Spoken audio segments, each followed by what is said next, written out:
welcome to the Quantum Leap Show. We're running the evening sessions now, and I'm delighted to introduce you to Keith Rosen, who's going to be with us for the next 45 minutes.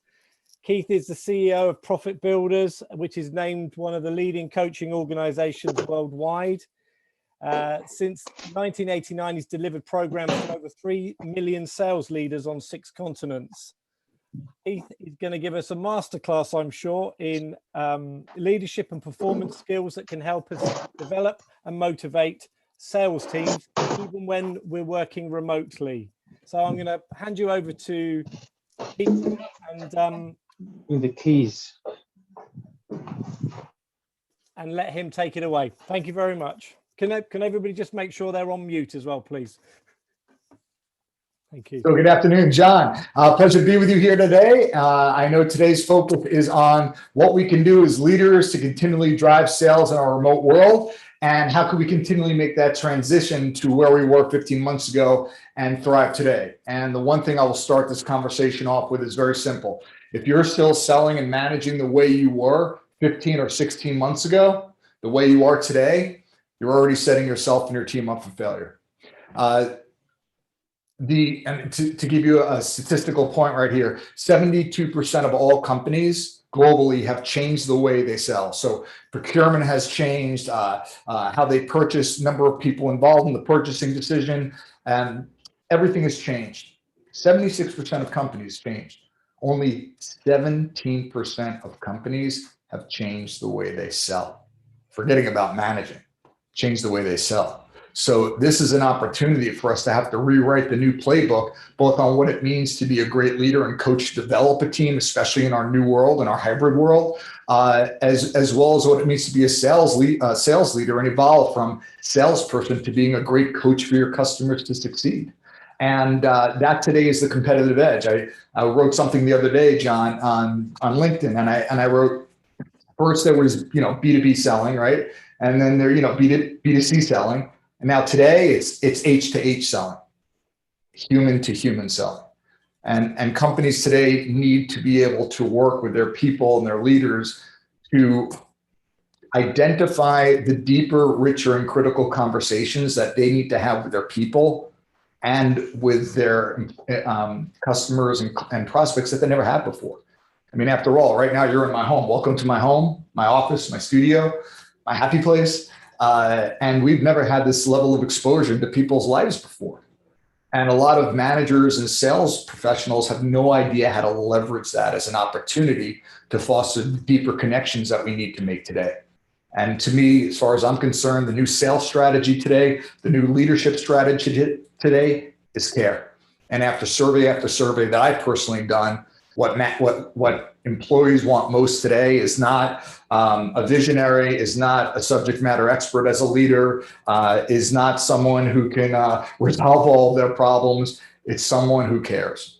It's someone who's dependable. And today, unfortunately, and my hope is, of course, this will change as the more work we do with great leaders is increase the level of engagement, where unfortunately it's at the highest level ever right now, which is an 82% level of disengagement in the workforce.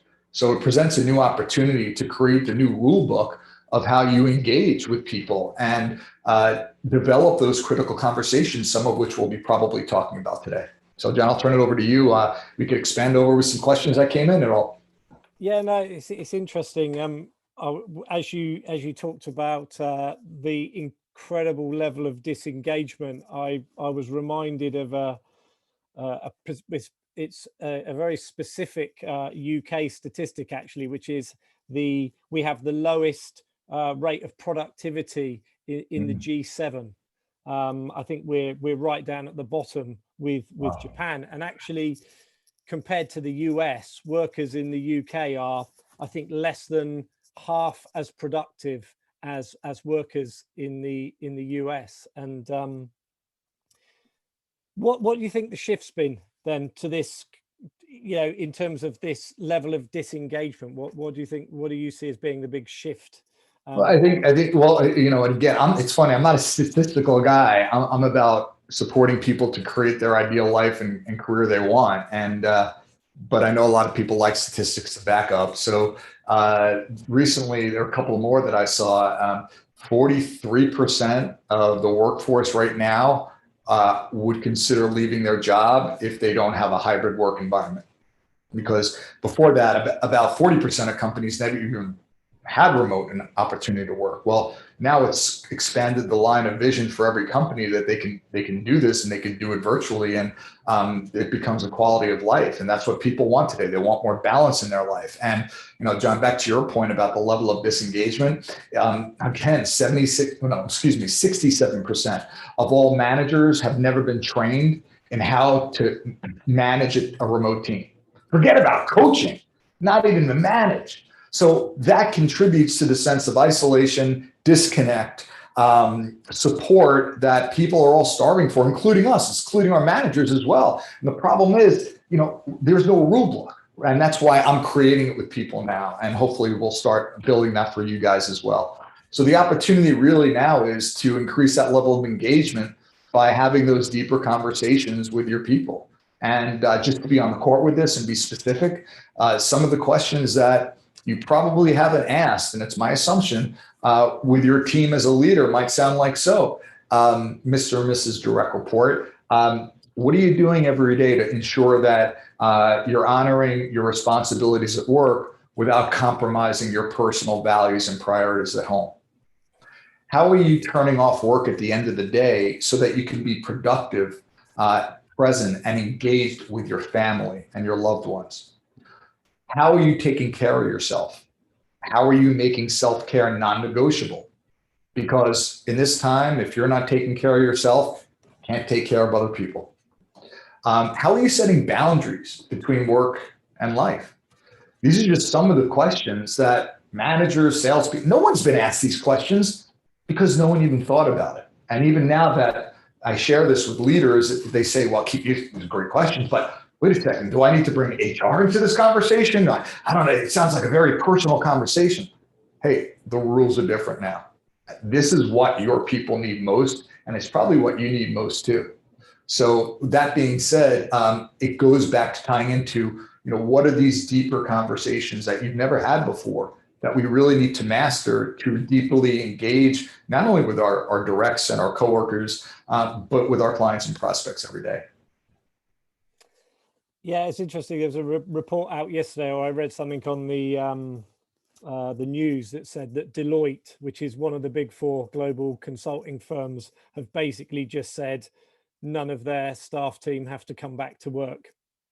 And they're the only kind of major corporate now that has basically said to their entire workforce globally, wow, you can work from home, you can carry on whatever you want to do. If you want to come in the office, that's fine. And so you're right. The last 18 months has kind of ripped up the old playbook, and we are now trying to find our feet in this new remote world. And, the other thing that's interesting, which I'm sure you'll touch upon, is the fact that we've possibly got, for the first time ever, certainly 4, maybe 5 different generations and different ways of thinking in the workplace. And I'm just interested to know how you think that the new, the millennials and I don't know what the generation after them are even called now, how they're influencing kind of us older folk in terms of driving this new agenda. Yeah. I'm not a fan of branding people, and I think we can get in trouble doing that. It can turn into very costly assumptions. So regardless of the generations, and again, there's not a generation out there today that has ever gone through this before. How do we re-engage with them? Well, to me, it comes down to this, and I'll kind of take a step back for a second and just share why, unfortunately, most companies fail at coaching. Number one, they don't know what it is, and there's no framework or initial alignment globally around the company. So I'll give you a specific example. I was speaking to head of sales enablement the other day, and he said, listen, Keith, we want to bring you in. We want you to work with our leadership team. We want our managers to coach 70% of the time. Wow. And I said, well, can you say more about that? He said, yes, they're not coaching now. We really want to track it, and we want them to coach 70% of the time. So that's interesting. Okay, I mean, you putting this on a scorecard? Is this KPI? It's like, no, we'll figure out how to track it. I said, yeah, let me ask you this. What's your definition of coaching? We don't have one. Okay, so you don't have a global definition of coaching that's unifying the entire organization. And the fact that you're asking me to help your managers coach 70% of the time, and of course I say this with the utmost respect to anyone, is you don't get coaching. Why? Because coaching is not something you do to someone. Okay, it is not like I'm putting my coaching hat on right now and to coach you. It's a way of engagement. Coaching in the definition is the art and language of creating a new possibility in every conversation. So if you have a solid framework, like my leads framework, how do you, and this goes back to how do you manage different personalities, generations? And I will say this, the framework of coaching and the methodology of coaching stays the same, whether you're coaching coworkers, direct reports, coaching up, coaching cross-departmentally. It's the conversations and it's the topics that change. And that's the way you can create a holistic coaching culture or even a solid subculture on your team. And that's really why there's less than 1% of all organizations have a true coaching culture. And how do you differentiate really? Because the word coach has been used for decades in sports. So, one of the great American coaches, Coach Wooden, with the basketball, the teams. So coach is a very well-known concept in English football. We have managers, but they're coaches. And really it's become much more of, it's only been the last sort of 15, 20 years that we've seen coaching kind of enter the business lexicon specifically. Where do you sort of differentiate really then between coaching and leadership, and where you think where they're different and where they overlap, and what are the pros and cons of both really? Yeah. So very quickly, I use the words leadership, coaching, managing synonymously. Yeah. So, if you look at the umbrella is coaching, and I'll explain why in a moment. And under that, you have your management responsibilities. Now, it's important that managers realize that if I'm saying you're coaching not 70% of the time, but 100% of the time, is because coaching is simply a language. So whatever language, your dominant language you speak, whether it's Urdu or Spanish, Italian, Arabic, whatever it is, when you learn English, you had to know what word translated from your native tongue into English. So when I work with managers, I always say, listen, my job is to make your life easier, not more difficult. All right. Coaching in the most simplistic form is simply a language. And it's not something you do. It's not something you measure. You see the results, of course, but it's simply how you show up in every conversation. And it's a language. So that's why I say to companies that say, well, we want our people to coach more. It's like saying we want our people to breathe more.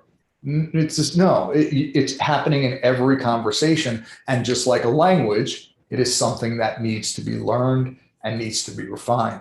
And just to make a point, I always I have to distinguish when a manager's asking me, Keith, how do you manage different personalities? Sometimes they say, Keith, how do you manage multiple personalities? And I just want to say that's a different profession. I don't deal with that profession. Okay.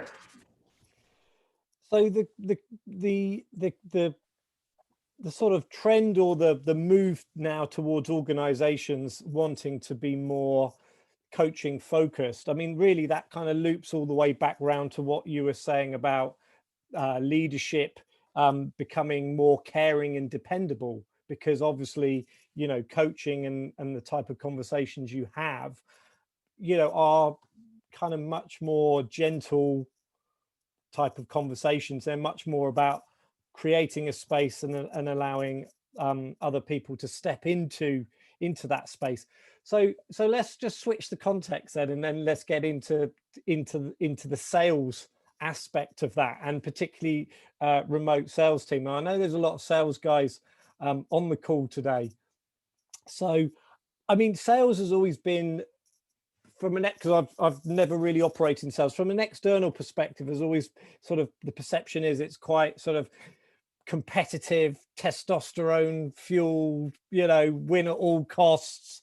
You know, somebody's got to lose for somebody else to win, and you know, that's kind of like the old school. So in the new environment, with the sort of the context of coaching and caring over the top of it, I mean, just be interesting for you to expand on that for us.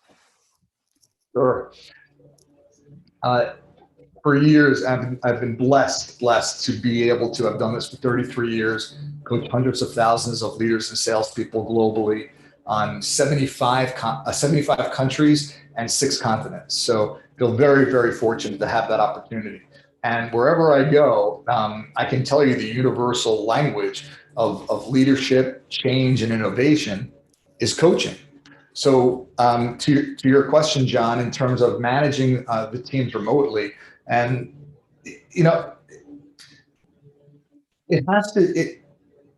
I look at the sales process, and I'm going back 20 years ago, say, and I was working with a management team, and we were going through the coach training program, and I don't know, maybe half day goes by, and one of the managers says to me, "No, Keith, none of this stuff, this coaching stuff applies to sales." And I'm like, "Yeah, it does." And then I heard it again. I heard it again. I heard it again. And I'm thinking the universe is definitely trying to tell me something. And then I realized sales training is dead. Okay. Doing more of what doesn't work doesn't get you close to where you want to be. People don't want to be sold. All right. They want to be enrolled. They want to be consulted. They want to be coached. So what I've done now, which is the first and only course out there that does it, is I actually forget about the sales training. I will teach every salesperson how to become a consultative coach so they can coach their customers to succeed. Not only does it make your job less stressful and more fun, but you're going to deliver a ton more value to your clients. So what does that mean? It means leading every conversation with questions, not answers. It means being insatiably curious. It means being fully present and engaged and detaching from your agenda so you can truly give value. I mean, there's a lot of the inner game, of course, that goes on to that.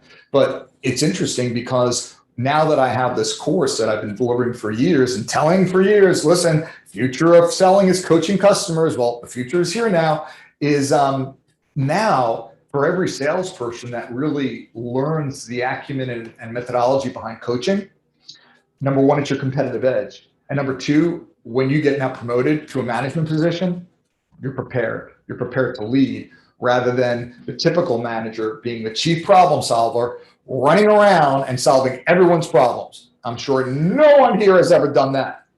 Is my sarcasm translating? Okay. Yes. So the one thing I will always share with managers is this: if you want one good reason to learn how to coach, it's because number one, it's how you build confidence in your people. And I'll tell you this, you can't scale dependency. You can't scale dependency.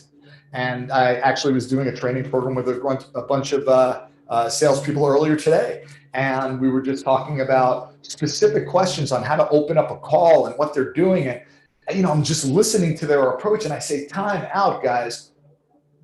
What questions are you beginning every meeting with when you're selling?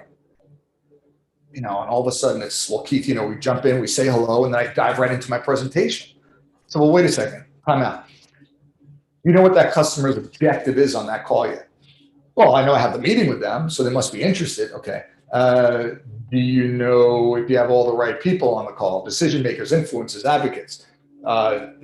No. Okay. Well, do you know how much time they have? Well, I booked the meeting for an hour, but things happen and they could probably jump off the line in 30 minutes. Okay. Do you know what would make this call valuable for them?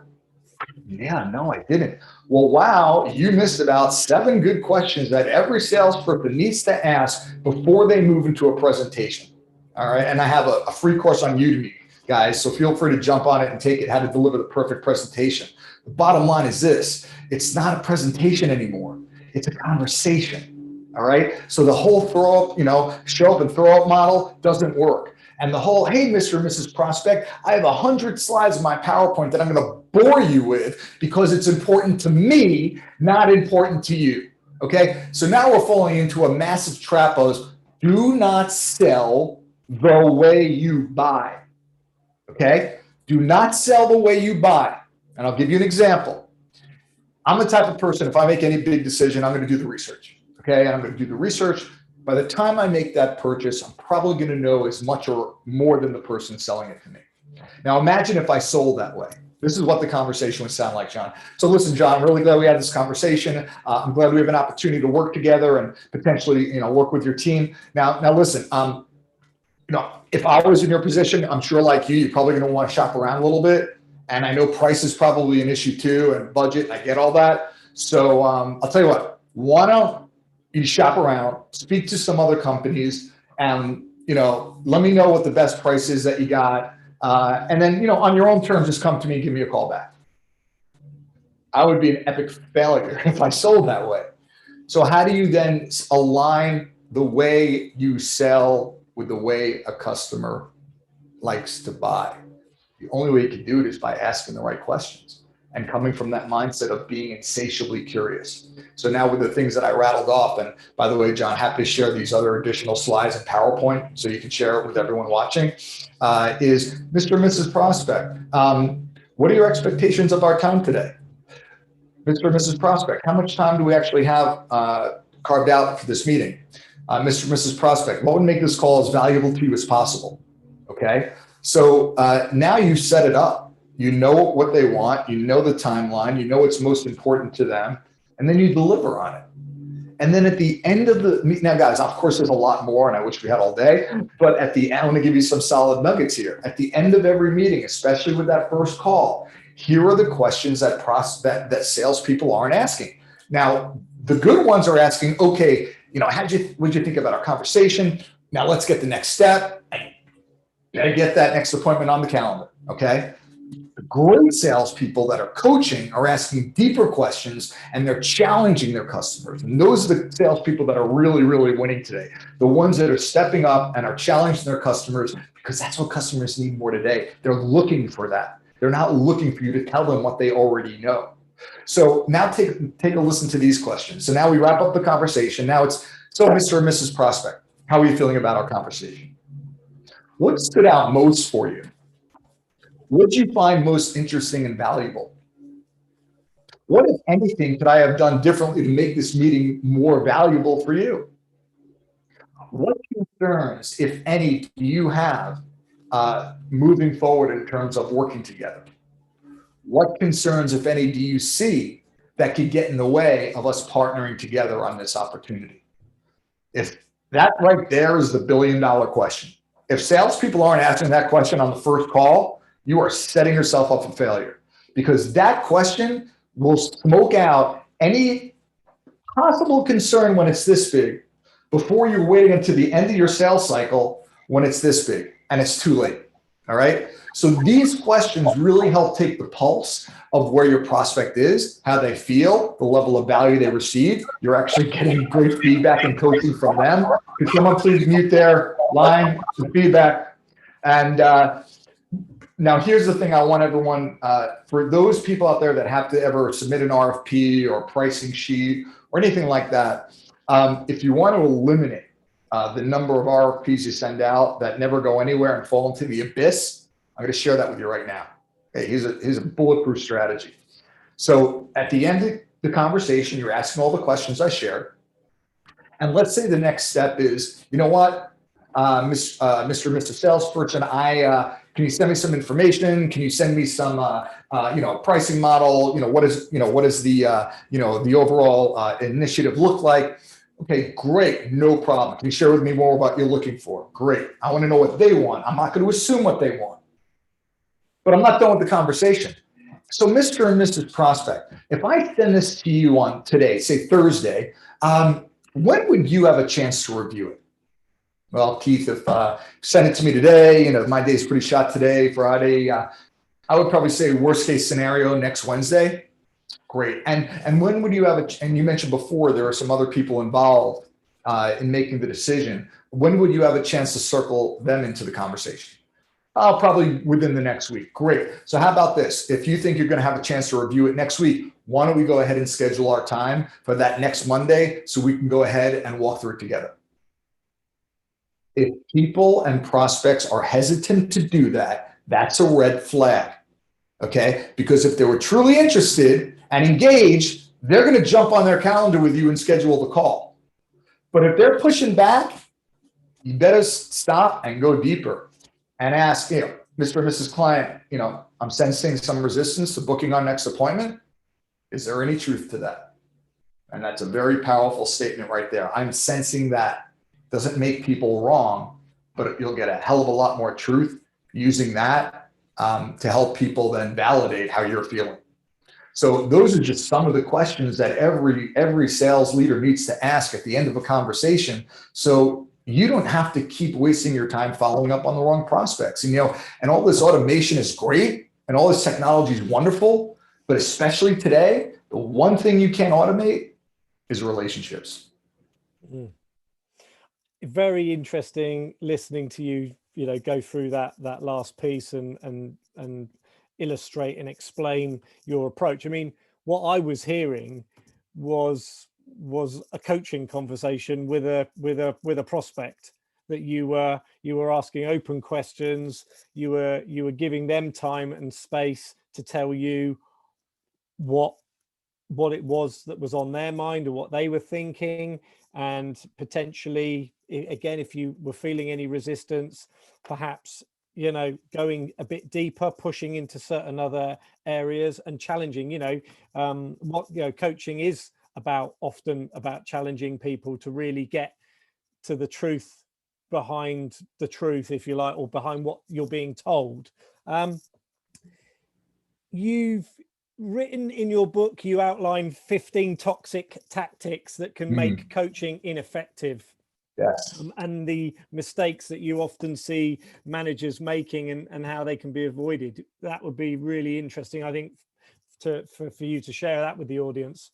Sure. I know we can't get through the 15, of course. I wish we could, but I'll highlight a couple of the ones that really stand out. And again, what I'm sharing with you, whether you're a people leader or you're responsible for bringing in new business development, this all applies. Okay, this all applies. So John, in terms of you were referring to before, can you just ask me that question again, because I want to make sure I tie it together with both the salespeople on the call as well as the managers. Yeah, in your book, it was on the toxic strategies. Yeah, the 15 toxic tactics that make coaching ineffective. Okay. And I'm interested in that from a management perspective. If we're talking that coaching is kind of the global language for leadership, management, sales, everything, then the toxic tactics that you're referring to from a management perspective may also kind of work in a sales conversation as well.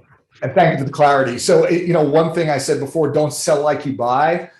When you're managing, one of the biggest toxic traps is don't coach in your own image. So just like selling, don't sell in your own image. Coaching in your own image sounds like this. When I was in your shoes, this is how I handled it. So you should do it this way. Well, all you're doing is you're building robots. You're building mini me's. And the real cost is I have yet to meet any manager that doesn't want a team of independent, accountable, self-driven people. But here's a paradox. Managers actually create the very problems they want to avoid. So let me walk through this real quickly. Salesperson goes to their manager looking for help. Manager wants to help. I've yet to meet a manager that doesn't want to help someone. Problem is the manager doesn't know how to coach, but they are a subject matter expert and they've been in that person's role. So what happens? They default to what they know. And then they share their experiences. They share their opinion and how they want you to go about doing things. So right off the bat, we're creating the very dependency we want to avoid. Because if you were my manager, and I know every time I come to you, you're going to give me the answer, I don't have to use my brain. You're going to do all the critical thinking. Well, you're going to do all the critical thinking for me already. Second thing is, what happens when you give an answer? And what happens when the answer you give does not work? Then they get to come back to you and say, hey, boss, it's not my fault. This is your fault. You told me to do this. So congratulations, we actually rob the people of the very accountability we want to instill. So we got to relinquish our role as being the chief problem solver and empower our people for them to solve their own problems by using questions that are allowing them to self-reflect and come up with answers on their own. Which is simple as coaching question is, what's your opinion on how to resolve this? Okay. And and going back to toxic tactics here, we need to make that shift away from coaching in our own image, because where it bleeds into always is we motivate in our own image, right? And then we run around and say, don't you want to make more money? Don't you want to make more money? Don't you want to make more money? And some of your people saying, you know what? I'm really comfortable with my salary right now. But if you worked harder, you can make more money. Well, actually, I don't want to work harder right now. I'm a good corporate citizen. I do my job. I'm hitting my number. But you can do so much better if you just worked on the weekends. But I don't want to work on the weekends. I value my time and my family. And this is a great example, actually, of another toxic trap, John. You can't care more about the other person's job than they do. You can't want more for the other person than they want for themselves. So even though you're coming from a good place, if we're not clear with what motivates them and truly inspires them, and the only way we know is if we actually sit down and have this conversation with them. Otherwise, we're making costly assumptions, okay? You could wind up pushing a good performer out the door, all right? Of course, we all want a team of 8 players, but the reality is I'll be very happy, and most managers I hear will be very happy with their solid Bs, their As, coaching their Bs up to As, and there's no room at the winners' tables for the C players. So that's another common trap to avoid. And really building off that, the other thing is, quite frankly, being present. And this is not a go be, this is a go do. And that's what people think. And no. This is not a go do, this is a go be. A go do is, here's a strategy for you to use when you coach. A go be is, how do we shift our mindset and actually shift our behavior? So I think today more than ever, and try to laser this down, it's a pretty cerebral conversation, but a critical one. It goes certainly beyond coaching and selling, is because every organization is result driven, and every single person has a target on their back in sales. You globally are all victims of your occupation. It's a global epidemic, and it's an occupational hazard, because when you're so focused on the result, okay, let's get real down to this and say, what are the 3 points of time? The past, the present, and the future. Where does the result live? The future. I will challenge each person, and I challenge everyone in the world. 95% of your time, you're either living in the past or you're living in the future. Maybe 5% of your waking hours, you're in the present. And it's because of all the distractions that are being pulled at us in so many different ways. We have to be mindful of living in the present. It is not easy. And of course, if we had more time, I wish we could talk, meditation tactics and centering tactics, which I hope people have, and taking care of themselves every day and have their own morning ritual. But being present is not easy. And the last time I checked, life happens now, not tomorrow, not what's next. So, and I'm not saying to abandon your goals, but I will share this duality, is to be mindful of your goals. They're not going anywhere. Focusing on them doesn't make them manifest any faster. So be mindful of them while engaging in the moment. It's a duality, okay? And what I don't want for people is them to consider, say, once I achieve this, then I'll be happy. Once I hit my number, then I'll be happy. For how long? 2 minutes? And then the number resets again, guys, to 0. Okay? So what I don't want for you is to make your happiness, your peace of mind, and your confidence conditional on external factors. All right, so now we're getting into the point of how do you develop the impenetrable confidence of a champion. So you, unfortunately, have been lied to As a matter of fact, the whole entire planet has been lied to when it comes to confidence, because confidence is a social construct. And I have yet to meet anyone prior to introducing this, and this is also the inner game, everyone. It's also about being present in the moment, okay? And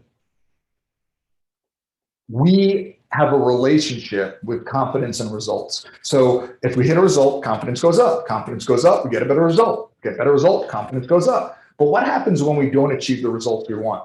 Uh-oh, confidence drops. Confidence drops. We're not as sure of ourselves in the next meeting. Oh no, confidence goes down. If anyone wants to know the root cause of a sales slump, I just shared it with you. It's not activity, it's mindset, okay? And here is the opportunity for you and for you to coach other people on developing unconditional confidence. And I'm going to share this with you in about 2 minutes. One of my favorite quotes is by an Arabic philosopher, Hafez. And he says, I am happy before I have a reason. And it's to this day one of my favorite quotes. Because what does that imply? It implies that happiness is a choice. You know what else is a choice? Confidence. But you see, you don't know that model, because the only model we know is that if I achieve results, then my confidence goes up. Okay, got to do better, my confidence goes up. But here's the thing, that's sad, because then you are surrendering your personal power, your internal condition, to an external factor that you often have no control over. Okay, so then your confidence goes like this, and you're not taking charge of it. You're surrendering to everything and everyone else around you. Okay, and here's a new definition of confidence I could share with you, because that's it. Your old definition is not working. It's a mindset. So let's get rid of that one. Try this one on. I'm confident because I'm confident. I'm confident because I have the belief in myself that I've proven myself and my self-worth. That's it. Now, some of you are saying, well, wait a second, Keith. Proving yourself, proving self-worth. Are you telling me I shouldn't strive for goals anymore? I shouldn't strive for excellence? Absolutely not.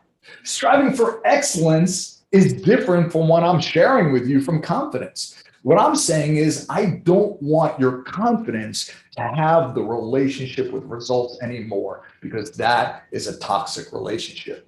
So I hope what I'm providing you in this part is just you having the power to choose, you know what, I can be confident, has nothing to do with my results. That doesn't mean I'm not going to strive more, doesn't mean I'm not going to want to achieve more, but it's not a reflection of my self-worth.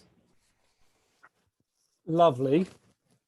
And how do you link that in to an individual's personal vision, and how relevant how relevant and important is it, do you think, for individuals to have that and hold their own personal vision? Oh, well, especially today, you know, there are some, this work that I do with people called helping them develop their personal navigation system. You know, just like you have your app on your phone and you punch in the address where you want to go, and it'll provide you with the directions to get to your location as efficiently as possible. Well, we all have our own personal navigation, our North Star, our internal compass. Problem is, it's been designed by reaction rather than designed by intention. So imagine this. Imagine if you were able to wake up every morning, and from the time you wake up to the time you go to sleep, you're able to engage in the activities that not only move you closer to your professional goals, but also keeps your life in balance and harmony, because you're not sacrificing your personal priorities for work. And there's a great opportunity right now to be able to redefine how we work and live at home. You know, if you're that person that's answering emails and texts Friday night and over the weekends, you know, why do you think that's happening? Because you train the people around you that is okay. Well, now we have an opportunity, because the rules are being developed as we go, for you to set new boundaries around how you want to live your life and run your business. So that you have an opportunity now to reset boundaries with your prospects, with your clients, with your team, with your boss. That's an opportunity that everyone has now. And that in and of itself, imagine the impact of the quality of life there. So, getting back, John, to vision, how can you create your ideal lifestyle and engage in the things that keep your life in balance while moving you every day to your goals if you don't have a goal? And most people don't know how to set goals. And then the reason why, even if they set goals, it's the wrong goal, is because they didn't take the time to truly articulate and write down what their core values are. So what's a core value? A core value is who you are when you're fully self-expressed. So if you ask me what my core values are, and guys, this all ties into sales and productivity. The more you grow, the more you can help your people grow. A value is who you are when you're fully self-expressed. So for example, some of my values, connection, adventure, extreme self-care, creativity, love, family. And just to name a few things, travel. If we are not honoring our core values, you will feel off. You'll feel off. So then now that you have your values, what's your personal vision? That's the problem. People start from the bottom up. You got to start from the top going down. You got to start with, okay, wait a second. What's the ideal picture of my ideal life? If I gave you a blank palette and with all the colors on the palette and a blank canvas, and you were to paint your perfect life, what would it look like? If I asked any of you right now, if you could send me your personal vision, I'm going to make an assumption that most people don't have it written down. And if they do, it's not fully baked. But this is a massive opportunity, especially now, to get more certainty, to get more, to live with more intention, and to realign not only at work, but your family, right? This is an opportunity not only to create your own personal vision, but your vision with your family too. And if you're a manager, okay, fine. Maybe you may not be able to change the vision of the organization, but you know what you can do? You can develop a team vision, and you can get a team vision, and you can create team values that everyone can rally around. Okay.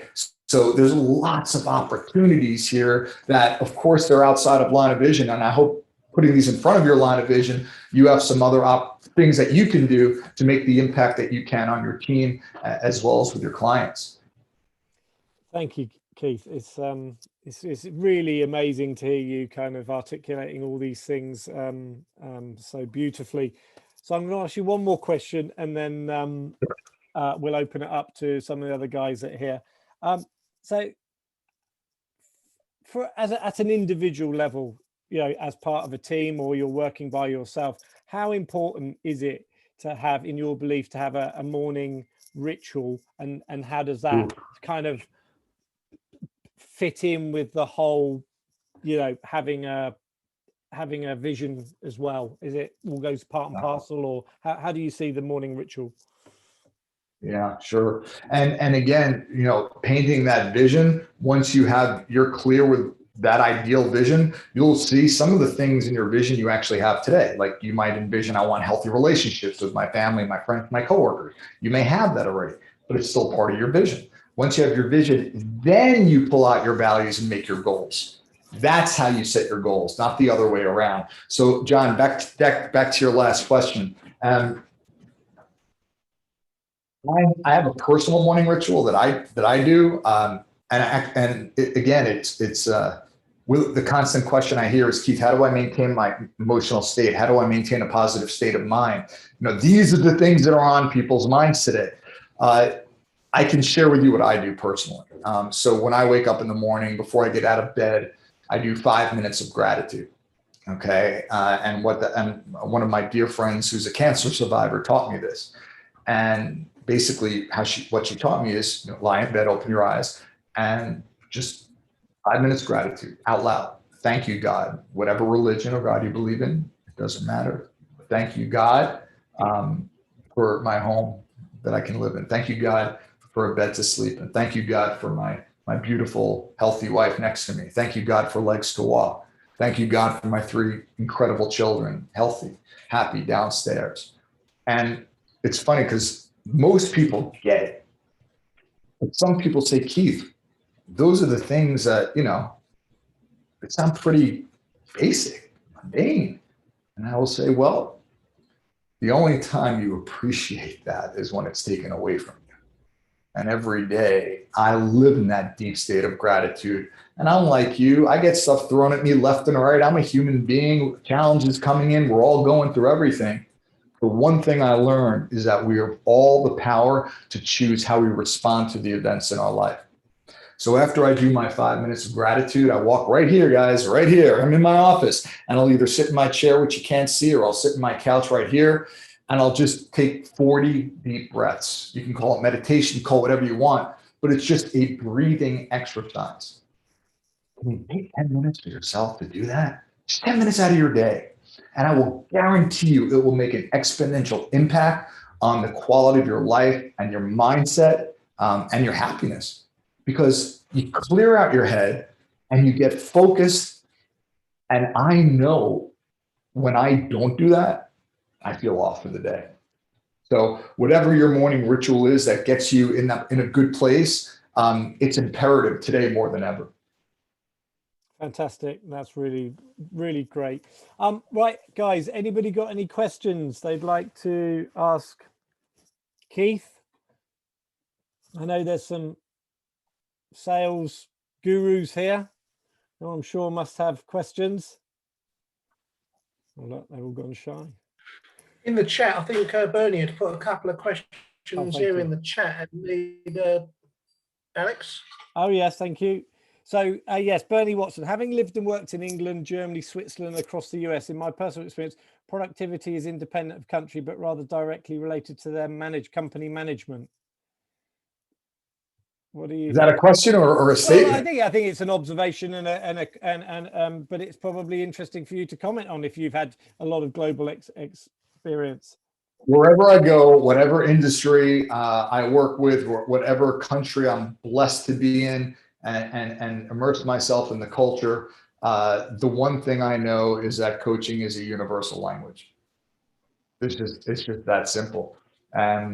And I'm very sensitive to cultural nuances, but the one thing I say that we all have in common is that we're all human, right? I mean, John and I were chatting before, and I said there's three things in the world that bring us together: music, sports, right, and coaching. And John was kind enough to share, well, how about food and dancing? Can't argue with him. So now I have really, 5 good things to share. But I don't know if I hope I answered that question. I don't know if I answered that question fully. Yeah, well, I think you did in a way, because you kind of circle right back round to the point you made at the beginning, which is that we're operating in an H2H world now, and where people are, there isn't a sort of B2C, B2B type mindset that we're all human beings making our way in the world, talking to other human beings. Yeah, and I will share my methodology with. It will work wherever I've been, whether it was throughout Europe or South Africa or Saudi or Australia, India. It's interesting, but it's truly the way you connect with people, because coaching really is synonymous with caring. And if you're a leader and a salesperson, you're not coaching, you're not caring, because that's really where the impact is you can make. You mentioned during the conversation we were having, your course on Udemy. Do you want to just kind of elaborate on that and just give us a bit of information about that we can send round to all the other people that have attended Quantum Leap? Absolutely. Yeah, I created during the pandemic. I'm used to traveling 2 weeks out of the month. Had a lot more free time on my hand. To my wife's dismay a little bit.